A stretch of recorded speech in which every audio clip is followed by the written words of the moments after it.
پیرمرد صبح برق از خانه بیرون برآمده هنگام گذشتن از راه ماشین از روی به احتیاطی به پیرمرد آمده زد. راننده این ماشین با کمک کسانی که آنجا بودند پیرمرد را به ماشین سوار کرد و به نزدیکترین بیمارخانه برد. دکترها اول زخم پیرمرد را مرهم‌مالی کرده سپس بستند. بعد به او گفتند باید از بدن شما عکس برداری شود. باید باوری پیدا کنیم که جای از اعضای بدن شما نشکسته است. پیرمرد غمگین شده به دکترها گفت که بسیار سراسیمه هستند و نیازی نیست که از وی عکس برداری کنند. دکتر معالجه کننده از وی دلیل سراسیمگی‌اش را پرسید.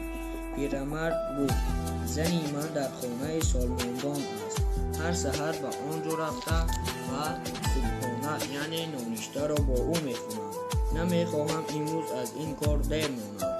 دکتر گفت هیچ گپ نه، شما تشویش نکشید. ما خودمان به زنتان خبر میدهیم که شما امروز آمده نمیتوانید. پیرمرد با آوازی اندوهناک گفت متاسفانه زنی من گرفتاری بیماری فرامخاطری است. یگان چیز را به یاد آورده نمیتواند. وی حتی من را هم نمیشناسم. دکتر به حیرت افتاد و وقتی زنتان نمیداند که شما چی کس هستید چرا هر سحر برای خوردن صبحانه پیش او میروید؟ اشک در چشمان